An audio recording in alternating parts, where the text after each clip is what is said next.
A textbook example of market failure, and now parents are suffering. I'm Elizabeth Prann. Thank you so much for joining us. This is Raising America on the Hill. Working parents across the country are simply stretched too thin. Childcare is either unavailable or it's much too expensive. This is an issue that I hear everywhere. Lack of affordable childcare came up in very dramatic ways. The cost of sending your kid either to daycare or a pre-K program in your state is now rivaling that of a college tuition. The U.S. Department of Health and Human Services basically says that childcare should be about 7% of your income. A lot of states are saying it's up to 20%, if not more, for families. We're spending about 35% of our income on childcare. It's more than our mortgage. So what's at play here? Well, you have a lack of subsidies because each state is a little bit different. Some of them are disappearing. You have at-home daycare regulations. You have infant classroom safe ratios, so you need to abide by that. And how about a paycheck? I mean, some of these folks are making $15 an hour. They simply want to make more money.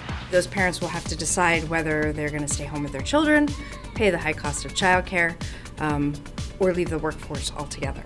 In this episode, we're going to speak with the Governor of Connecticut, Ned Lamont. We're going to speak with his Early Education Commissioner, Beth Bye. And while she's retiring, she has dedicated her life. She's traveled across the world speaking to leaders in other countries. And she said, why should we justify our return on investment? The next generation is the most important investment we have. And then we're going to sit down with Paula Faris. You might recognize her from Good Morning America. She is a huge advocate for working parents and for working moms. She said investing in early childhood education is one way to get moms back to work. So let's chat.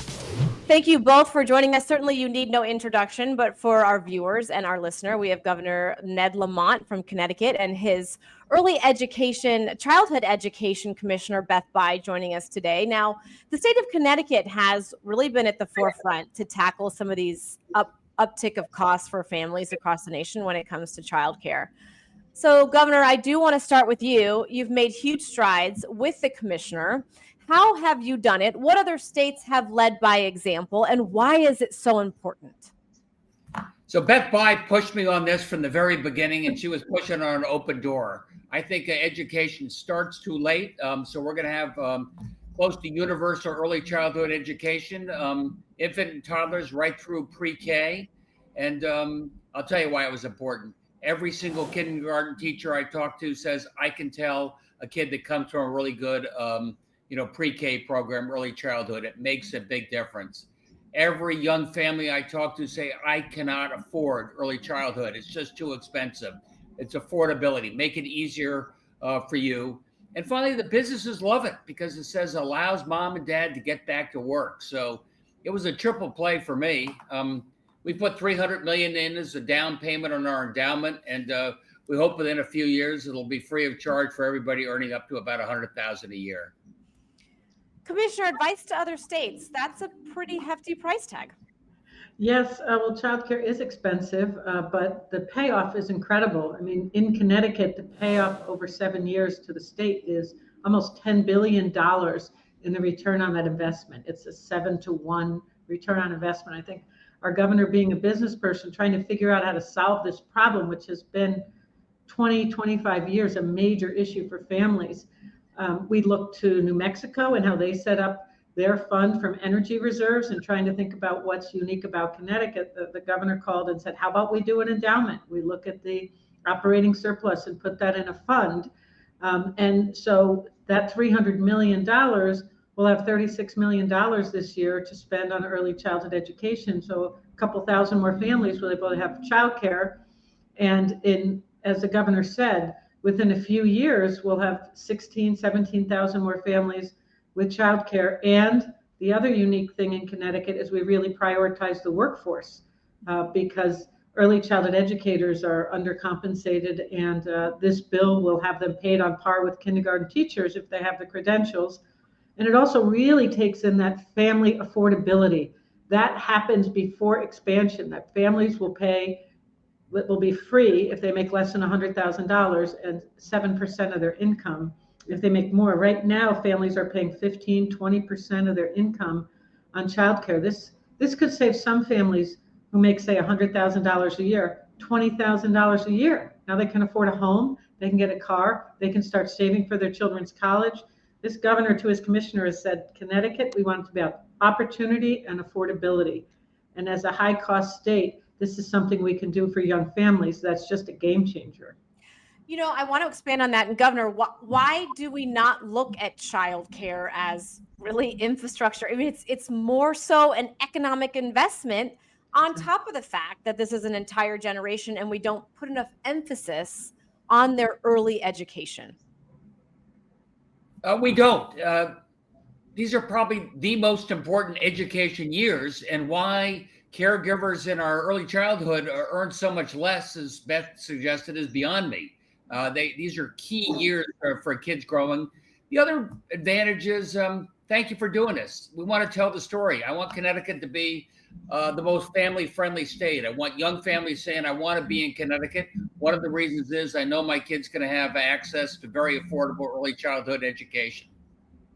You know, Commissioner, you talked about how much these folks are making. Let's say it's around $35,000 a year. How do we reverse that stigma? How do we incentivize them? Also, there's really not a lot of ability for them to work their way up, right? They can't necessarily make more money in that field. So they feel as if they're going to plateau. Is that one of the challenges that you noticed when you thought of this endowment, when you thought of bringing more attention to early education?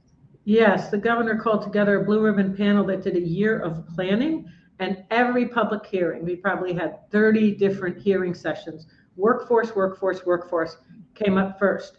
And this is, like you said, this is infrastructure. We don't think about paying for roads. We pay for roads so people can get to work. We're saying childcare is infrastructure, and that infrastructure doesn't happen without a workforce. And so what this bill does, which is very unique, is says that if you participate in this program and you want the increased state funding, because we're increasing rates significantly, 50%, but we're increasing the rates with the understanding the programs will pay their teachers on par with kindergarten teachers. So almost, for some of them, doubling the pay for some teachers. Now, that's for the teachers that have the credential, but for decades, you know, early childhood was a wonderful profession when I entered. But now when I suggest to young people they go into early childhood, their parents say, I can't pay for college for you to make $35,000 a year when you get out. What we're doing in Connecticut, we'll say to colleges and early childhood, people interested in early childhood, that no, you can make a living wage now if you work in early childhood. So that pipeline, which we've worked hard to have ready, will now have people who want to enter it, because, you know, kids coming out of high school who work in early childhood and say a child development class, they're excited. But then they go to look at a college and their parents, and they're like, this won't pay off. Now they can say, yes, it will pay off, and we'll get high quality teachers. Governor Lamont, devil's advocate here, respond to this statement. Young kids before pre-K and even pre-K is just babysitting. Nonsense. We are taking care of your kids safely. That is absolutely true. But this is education. The number of words that are being read to you, the socialization these kids go through is very, very important. As I said before, Elizabeth, don't take my word for it. I talk to kindergarten teachers wherever you may be and ask them if they can tell the difference between that kid that came from a really good pre-K program. That's what I did when I was doing due diligence on this, and they told me yes. Commissioner Bye, there's been some recent reports that there are more moms out of the workforce really than there were during the pandemic. What's your response to that? Well, I think childcare has a lot to do with that, the lack of access to high quality childcare. And you know what else? The system hasn't been flexible enough for families. If a mom or dad want to work 2 or 3 days a week, we want to build a system in Connecticut that responds to that. So we've made some adaptations in our system so that when this goes live in July of 2027, there'll be part week slots, part day slots. You know, the workforce has changed, and we want to change with it. And our providers are collaborating with us to build systems that meet those needs of families. As women and men have childcare support, the data shows they do enter the workforce, and it's worth billions. In Connecticut, we know over 5 years, enabling more women to enter the workforce is worth $2.9 billion to our GDP as a state. That's a lot of money. You know, that's a big difference. And just having steady so parents can be at work and be more productive because they have reliable childcare. There's a lot of families patching it together and it's not reliable. Just the productivity is $250 million for our GDP in Connecticut. So it's a lot of things, but it's infrastructure, as you said so well, Elizabeth. Yeah, I was actually just looking down at my notes at some of these numbers here. And of course, this is from a union. It could be dated that at least 40,000 kids in just the state of Connecticut don't necessarily have access to these quality options. So, and I again, these could be numbers that you dispute. But Governor, what I want to say to you is other governors listening will say, I've got enough going on. I've got to figure out my National Guard are being sent to DC, or we're worried about immigration. We're worried about balancing the budget. We've got midterms coming up in 2020. We've got way too much going on. We're fine. This isn't an issue that's pressing. Your response to them? Focus. You care about affordability, early childhood education. You care about economic growth and development and getting people back in the workforce, like Beth said, early childhood education. Care about giving every single kid the very best head start, early childhood education. And by the way, I did it as an endowment. You know why? Because then good times, bad times, if there's a recession, all of our providers know that they can count on the state of Connecticut to be their partner.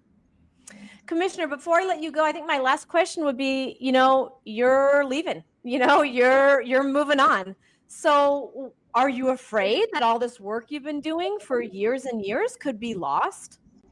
Oh, no, we have such great leadership in Connecticut with Governor Lamont, but also the Office of Early Childhood has gotten all of the support from the advocacy community, from families. This is not about one person or OEC. This is a movement in Connecticut. Philanthropy has been a big part of it. They helped with the advocacy efforts. We are so well positioned in Connecticut because we have an incredibly educated, engaged public, and they've now seen the light with this investment. And they say this is going to be, and our governor's committed to this endowment. And so I'm not worried at all. I'll still be working with children and families, but I won't be commissioner anymore. Okay. And she's not going far. I have her on the phone, Governor. I'm still available. Governor, are you going far? Are you staying? I'm right here, right now. I love the job.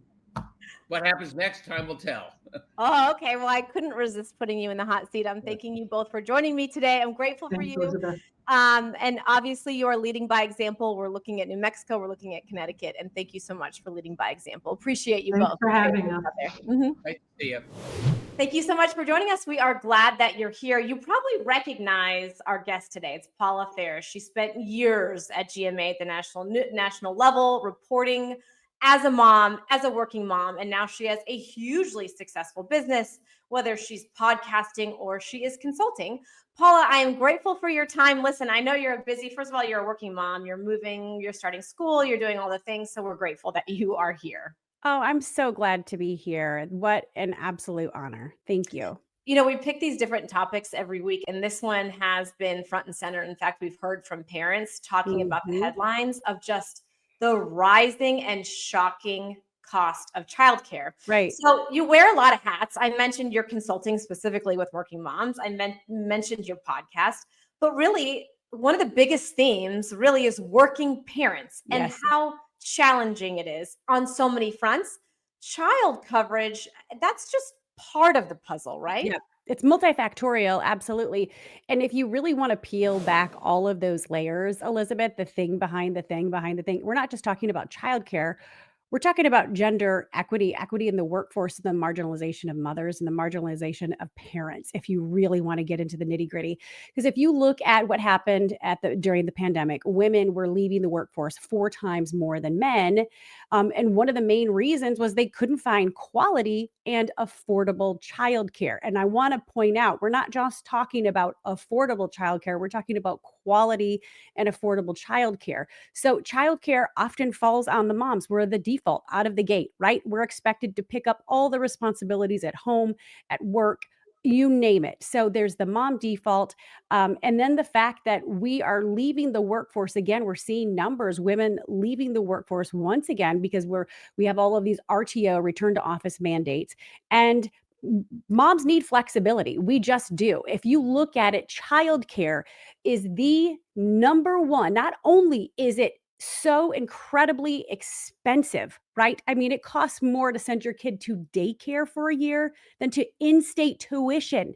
It costs more to send your kid to daycare than rent in all 50 states. That is out of control. So not only are the costs out of control, the marginalization of motherhood, the gender inequities need to stop, because the lack of access to affordable and quality childcare, Elizabeth, is the number one barrier to women in the workforce. The number one barrier. And yes, we can look at a lot of other things. The mom penalty, we're paid less and valued less and scrutinized more once we become mothers, even though we know we've just tapped into our inner badass by becoming a mom. You know, I grew in courage and empathy because of motherhood, not in spite of it. So yes, let's peel back the layers a little bit, but I get real fired up talking Yeah, about this I topic. mean, arguably so.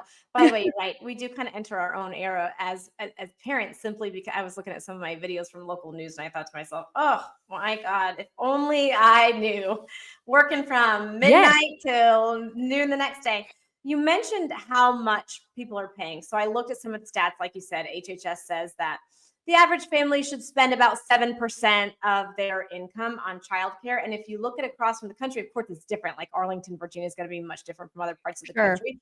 But we're talking 20%. I mean, that, like you said, that That's is a more, mortgage. that is in-state Mhm. tuition. I mean, that, so what is the solution here? I mean, Right. how do we get from 7 to 20? We're not even in a 10% range here. I know, I know. And I think, before we even talk, Elizabeth, about the what can we do, we need to talk about why it's important. And that's the part that really love to get into. It's important to support families, not just for moral reasons, right? It's the right thing to do. We know the true health of a nation is determined by how it treats and values families, but an economic standpoint, like if you make it more difficult on me, on us to have children, which we're seeing record low birth rates, not just here in America, but globally, we're going to have a labor shortage. And if we have a labor shortage, our economy is doomed. I've talked to multiple economists about this, and they can't fathom why childcare would not be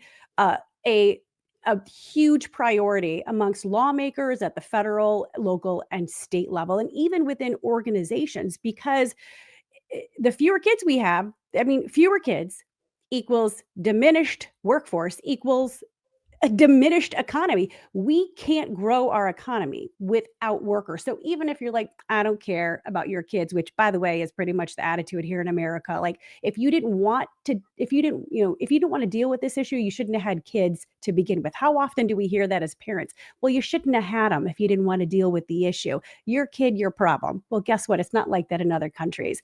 So I get really fired up about the why it's important, not just a moral reason, but an economic reason. And then you talk about the gender inequities, pushing women out of the workforce, kind of like the 1950s, where we pushed women out of the workforce.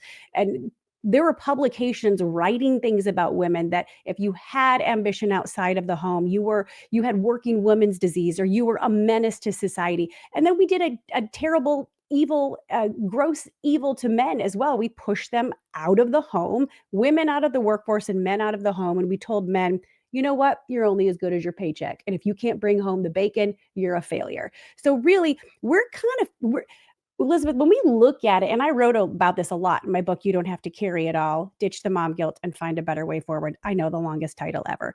But I really feel like this is the most important story I'll ever tell, not just what we can do to support families, but the why. And if you look at American families throughout history, the most traditional family wasn't the 1950s mom stays home, dad works. It's the family that worked side by side. They co-produced, they co-labored, they raised the children together. And last I, from all of my research, that's the healthiest family. You are raising the children together. There's not this bifurcation of you raise the kids, I'll work. No, we're working together. That is the most traditional family throughout American history. And I'm a Christian, I'm a believer. Even in the Bible, women worked. We were always respected for our work. No, we didn't have the same rights in society, but we were ready to take over the farm because we were working side by side by our husbands. The Proverbs 31 woman What did she do? She bought a field with her earnings. She worked. She was a master negotiator, a businesswoman, savvy, and the stability of her region depended on her because the men were at war. So women have always worked. We always have. But for some reason in this country, we've demonized work. And we make women feel bad if they have any ambition outside of the home. But newsflash, that's how it's always been throughout history. And in other countries, moms don't really deal with the guilt because they not only have to work, right? And take a lot of pride in helping to contribute financially to the family. There's a ton of support, Elizabeth. I mean, it's not your kid, your problem. They have support from their community where they're offended if they aren't asked for help. Like they are doing life together. They see kids as the future of their country, right? The greatest commodity of their country, the greatest natural resource. Here it's your kid, your problem. You shouldn't have had a kid, right? And it's not just the attitudes that are different, it's the policies. They feel so much working mothers. And again, all moms work, okay? Let's not get into that. All moms work, okay? But women who are paid to work in the workforce, they don't feel that guilt because the attitudes are different in most countries and the policies are different. So, I was looking at Representative Hinson. Now, she is an Iowa representative. She's now running for Senate, but she had an op-ed that really caught my attention on the Hill. And she said, well, there were these monumental changes that we had in the big, beautiful bill. And so we modernized tax credits, whether it be employer or federal tax credits that we haven't done since 2001. But I think as working moms, I mean, anecdotally, I've been in the news business like you have in and out for the past 2 decades. I would say that moms and producers behind the scenes were always making it work. They were the most valuable player in the room in so many 100%. levels, not to take away from some of the other producers that I have worked with. But is that enough? When you talk about policy, it's got to be from the states, right? I mean, we can see this happen on a federal level, but you got to look at Connecticut and Virginia. There are efforts from governors there. It's got to have a trickle I agree. down. I agree. And it has to be from an organizational level too, from organizations. You look at even this younger generation, Gen Z parents, you know what the number one benefit that they're looking for? It's not healthcare, it's childcare. And they will switch jobs if they have childcare subsidies or if there's on-site childcare. And I know not every company can offer that, but the bang for the buck, the loyalty that you breed in your employees by supporting them, and not, you mentioned it, Elizabeth, not to diminish anyone else in the room, but scientifically, we grow in empathy, courage, vision, efficiency, productivity once we become parents. It's a scientific fact. We're not pushing Cheerios around in the corner wearing our yoga pants. I just channeled my inner badass. I became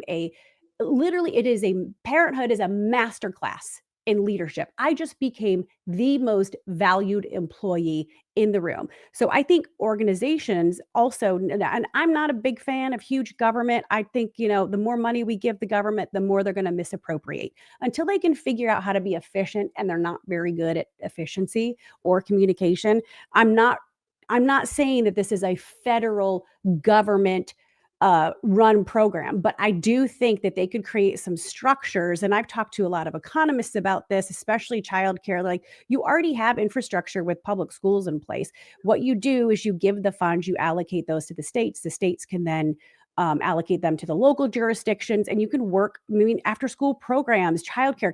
The schools are already there. You can use the schools as a beginning point, right? But I know a lot of people don't think it's the government's job, but at the end of the day, I'm like, even if you're not a parent, you're benefiting from my kid. You're benefiting because the cost of raising kids is privatized. It is on me. You've seen those numbers. It's like $250,000, $300,000 to raise a kid 0 to 18. That doesn't count college, okay?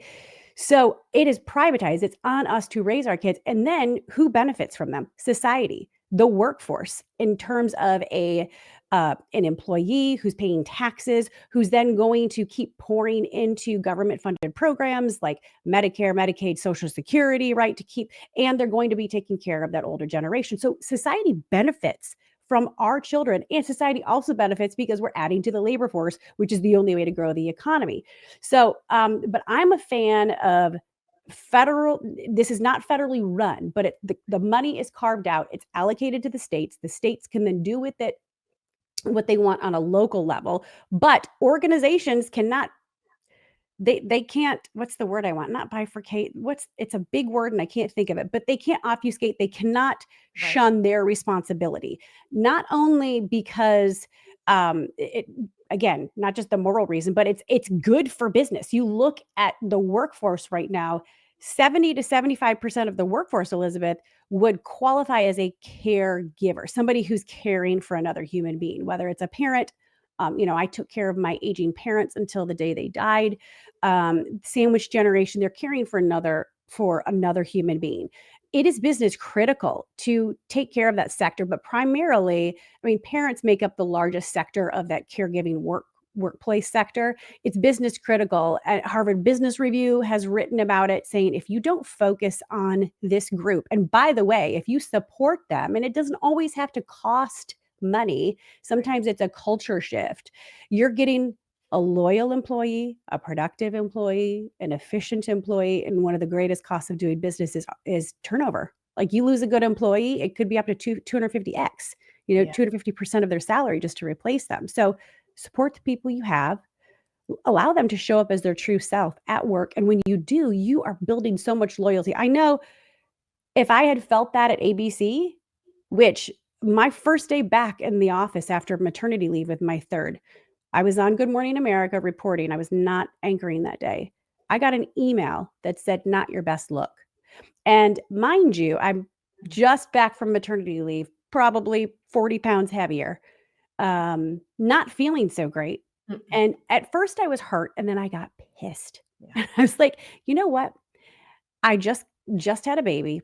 Actually, my best look ever, right? Actually, my best. Yeah. I'm actually smarter Yeah. and more efficient. I'm a better employee. I can get done in a lot. You want something done, you ask a mom.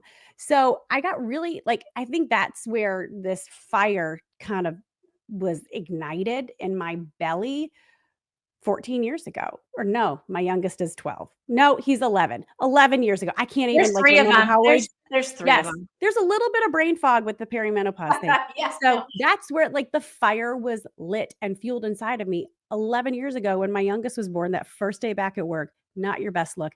That's why I really started the work I'm doing at Cary Media, which is CARRY. We want to carry the burdens of working moms and families because we're carrying so much. And I have such a passion to advocate for working moms and families to make sure that being a working mom works. So anyway, a long answer. There's a couple things stood out at me. First of all, we could have a whole nother podcast about the sandwich generation and then perimenopause. So we'll save you for those. Because believe it or not, there's actually politics around both of those things. I know it's very hard to, but for parents out there, they're saying, wait a second. I went through all of our affiliates in different states. As I mentioned, every state is feeling different pinches when it comes to childcare costs because they all have different subsidies, and some of them are cutting back and some of them are adding. But also the bureaucracy. There are moms that can't put their kids in home daycares because there's all this government regulation that they have to, and there's too much red tape. So why do we have red tape when it comes to taking care of the next generation?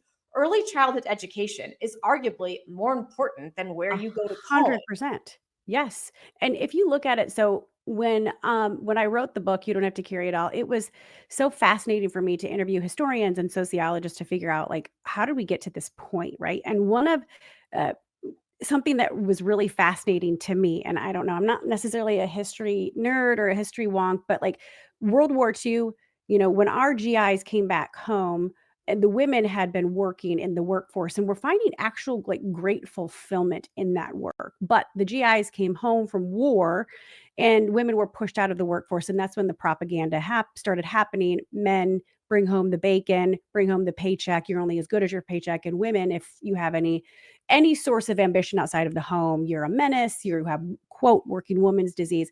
Well, conversely, what's happening over in Europe? At this time, they have two problems. They have lost all their men and their men were their workforce. So who did they turn to? They turned to women. So it's not like their policies came necessarily from a moral perspective or moral necessity. Like they were in dire straits. They didn't have workers and they didn't have human beings. So they turned to women to fill the labor force and to have babies. Okay. So to procreate. Women were having babies, but they needed them to come back to the workforce. So they created these policies. That's why families are so much more supported, not just from an attitudinal perspective. And my family, my dad's from Lebanon. They are very interdependent on one another. They do life together. They ask for help. They're upset if you don't ask for help. Like my cousins and my siblings, 14 of us descended on Lebanon a couple years ago, and we all piled into my cousin's 3-bedroom apartment because she was upset if we wanted to stay in a hotel. She did everything they do everything together. They are interdependent. So World War II, post World War II in Europe, they're coming up with early childhood education, and it costs no more than like 20. They barely have to pay for this, if anything at all. And it starts age 2 and 3, and it's not looked at as babysitting. It's actually an investment, and it takes so much of the pressure off of the parents. I mean, if you go to Europe, and they've got their own issues, right? Let's just call it spade a spade. I'm not saying that there's any perfect country, and countries are dealing with poverty and war and famine, but they value families. Kids aren't looked at as a nuisance. Here, it's like, your kid, your problem, Elizabeth. You shouldn't have had kids if you didn't want to deal with that. And so I just think it's fascinating that not only did they turn to women to replenish the labor force and to replenish the workforce in general and the population, but then they created these policies out of necessity. And those policies then kind of amounted to these attitudes in Europe and attitudes in other countries of, I am my brother's keeper. They are the future.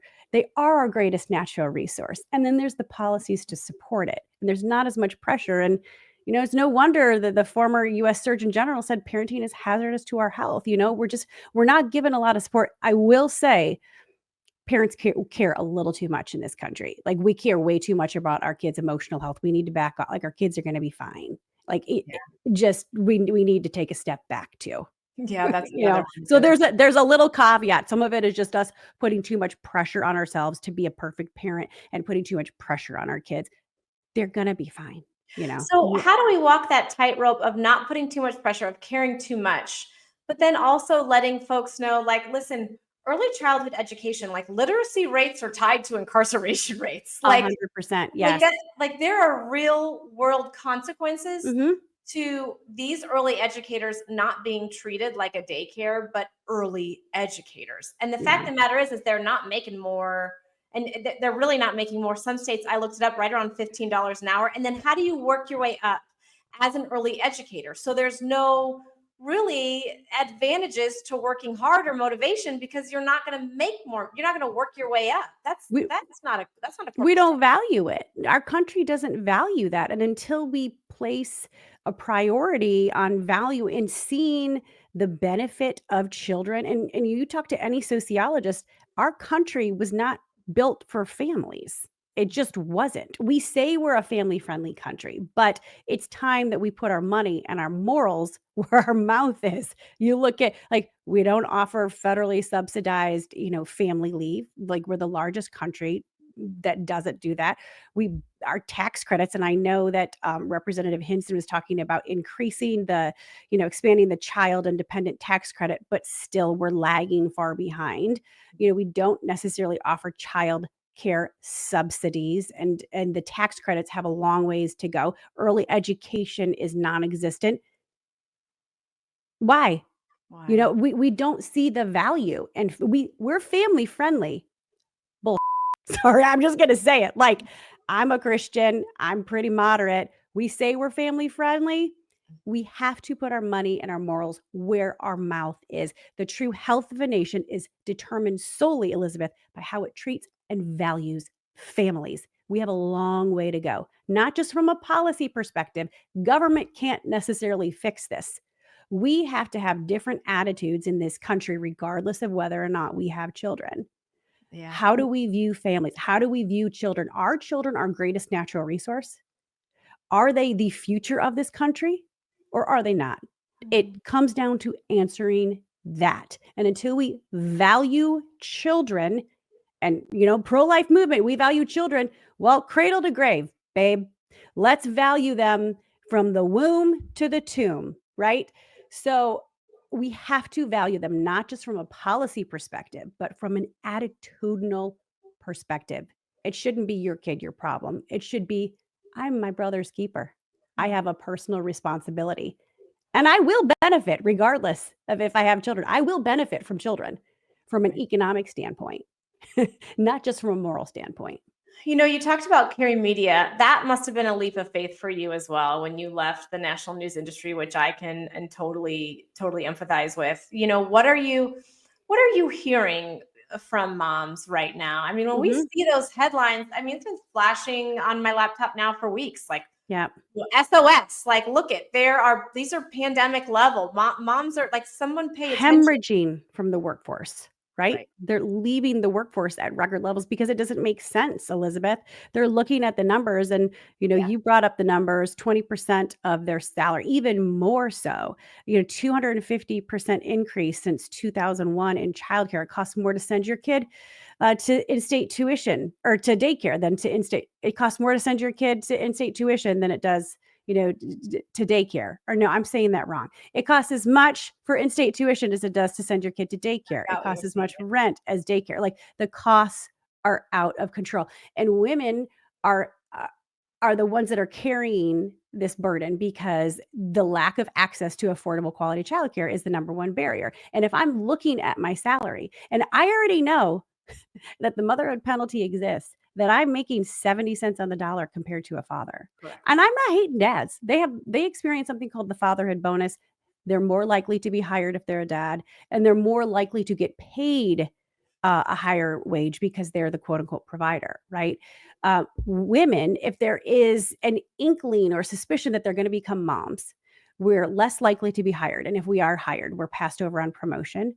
And then we're paid less, valued less. We're scrutinized, right? Not your best look. And I'm like, okay, it's time we start like really valuing motherhood, right? Valuing mothers and valuing our voice in the workforce. When you don't have our voice in the workforce, okay, it is a dangerous place to be. You see these big decisions being made, right? We need to be at the decision-making table. I really believe if we want to change culture, if we want to change policy, if we want to change societal attitudes about family, moms need to be at the decision-making table. We are phenomenal leaders.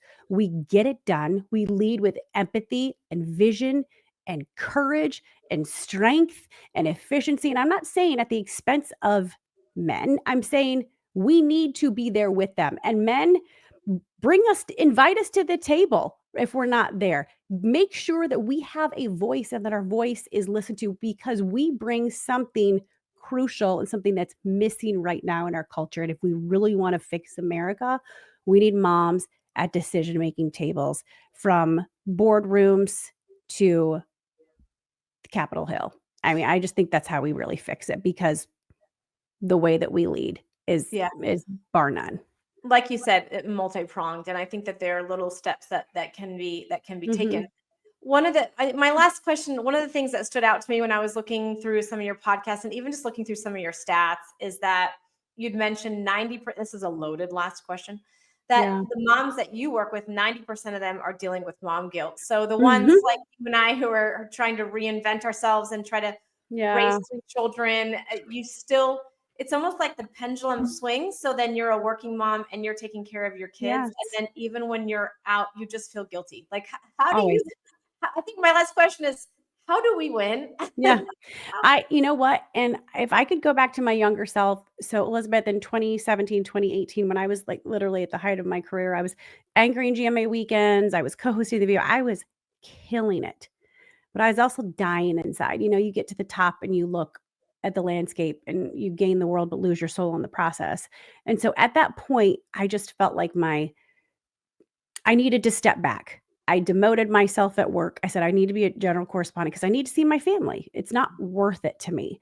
Um, but at the same time, I think if I could go back and tell her something, I would say, don't demonize what you do. Don't feel bad for having ambition outside of the home. Women have always worked. If you're a believer, we're going to all have jobs in heaven. Newsflash, nobody's going to be staying home. Like, we all are designed to work. Okay. So I think for a long time, I demonized work. I would say, oh, if I was a good mom, I would stay home. I had a stay at home mom, right? And nothing against stay-at-home moms. I think that, but that needs to be a choice for women. They need to feel like I don't have to choose between kids and career. I'm not forced to stay home because I can't afford childcare. And if anybody bears the brunt of it, it's me because I make less, right? It should be a choice whether or not we want to stay home, but we shouldn't have to choose between kids and career. And I think the thing that really freed me all these years later, Elizabeth, is inviting my kids into my work. So my kids are older now. I noticed that they were picking up on things that I would say. Oh, if I was a good mom, I'd stay home. They would repeat that back to me because guess what? Kids have mirror neurons. And so a friend of mine shared this with me, and ironically, a male, traveled a lot. And he said that he started inviting his kids into work. They would sit down and say, okay, what's an acceptable amount of travel? Because we work as a team, right? So if mom's gone or dad's gone, somebody's got to pick up the slack. But when you invite your kids into work, when I invite my kids into work and I get to say, you guys, I just got to interview Nick Saban, former head coach of Alabama at the Global Leadership Summit a couple of weeks ago. And this is what was so cool about the interview. What a great experience.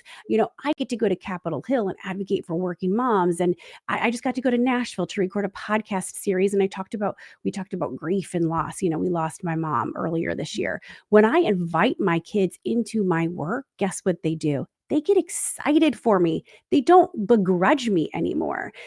So I don't demonize what I do. I also invite them to a place of saying, is this too much? Is this too much for our family? And I listen to them and I value their opinion, and I'll bounce. I mean, they're a little bit older. So I'll say, hey, I'm doing this interview. What do you think would be a really good question to ask? They are so proud of me. But that has been the differentiator. That's how I've really gotten rid of the guilt. I don't demonize what I do. I say we work to help people, to serve people. That's why we're here. And we work because, God puts a certain call on each of our lives. And, we work to make money. I love to, if you guys we want to go on a family vacation, where's that money come from? So you show them the real exchange too. But if you invite your kids into work and you share about what you get to do, even if you're not really loving it, but like, I have a chance to serve people and to help people, and I have an opportunity to help contribute to this family financially, your kids won't begrudge you anymore and they'll get excited for you. And honestly, for me, that has been the biggest differentiator. Not demonizing work anymore, knowing like women have always worked, right? Outside of the home, and inviting my kids into the process. They're so proud of me, and it has freed me so much to just shine my light. That's what I want to do. I want to shine my light wherever I am, whether I'm at home, whether I'm on the road, whether I'm talking with you. But that would be my advice. I would go back and I would tell myself, 8 years ago, don't demonize work. It's necessary, and it's okay to have ambition outside of the home, even though we're taught here in America, very much an American thing. If you have any ambition outside of the home, you're a bad mom. That's a lie. That is a lie. Talk about a valuable takeaway. What I heard you say there, and my kids are a little bit younger, but one of my biggest takeaways, obviously I have many from our conversation, was giving my kids an opportunity to hear, hey, you've got equity in this. Like, Yes. you're part of this, and that if you invest your time and your opinion, so you not only they have equity, but then they're empowered. I mean, my daughter's only 100%. 10, but she very much understands that if I need to travel to work, what that would take, what responsibility she would need to do, whether it be something like taking out the trash or feeding the dogs. Yes. And the goal of this podcast, when we're talking about navigating parenthood and politics, because it seeps in every aspect, is They're so interconnected. Yeah. so interconnected, is let your kids know that they have equity in the family. 100%. They early do. They have a age. voice. And they have a voice. I think that's Mhm. really, really cool. And you mentioned something before I let you go. You said, when I thought I was at the peak of my career, I would argue that you're actually peaking right now. I mean, I really would. Thank you. The wisdom that another of our goals is to say, like, listen, you have wisdom in parenthood, and do not think that is not valuable, right? That Right. is No, so I know. I know. Thank you for calling me out on that too. I think I've just gotten so used to saying that, but Yeah. I think we're called to different things in different seasons, and TV news was great for a season. It's led me to where I am now, and I really feel passionate in this season of life, and I think women especially have to give ourselves permission to do things in different seasons, whether that's a career pause, career shift, whatever it may look like. And my worth isn't tied to my job. Right. So my worth is tied to my overall purpose, which is just to, shine my light wherever I am, and advocate for, the marginalized, and be a voice for the voiceless, and stand up for people. So that's what I'm going to do, no matter where I am, in whatever capacity, whether it's for my kids, for my family, for working moms and families. So it's an honor, but thank you for calling me out on that. I appreciate it. So, Well, we're grateful that you joined us. I think we'll certainly ask you back, because, like we told you, there's a myriad of topics that we might. oh my gosh, you want to talk about sandwich generation? You want to talk about perimenopause, sister? Bring it on. Go. We've got your number, so watch out. So and like sobering statistics, women, the most common time for women to take their lives, sadly, is 45 to 50, like, because perimenopause, because sandwich generation, because caregiving, because teenagers, it's all connected. We need to support women. We need to support moms. We need to support family. We need to make sure that motherhood is not marginalized, and that being a working mom works, and families are supported in this country. Well, So, that's why we're here. Paula, thank yeah. you so much. We're grateful for Thank you. you. I'm sorry about the profanity. I love Jesus, but sometimes I get so fired up, I just had to drop it. I think Jesus loves you, so I think you're just fine. Thank you, Paula. Appreciate you. Thank you so much, Elizabeth. Appreciate it.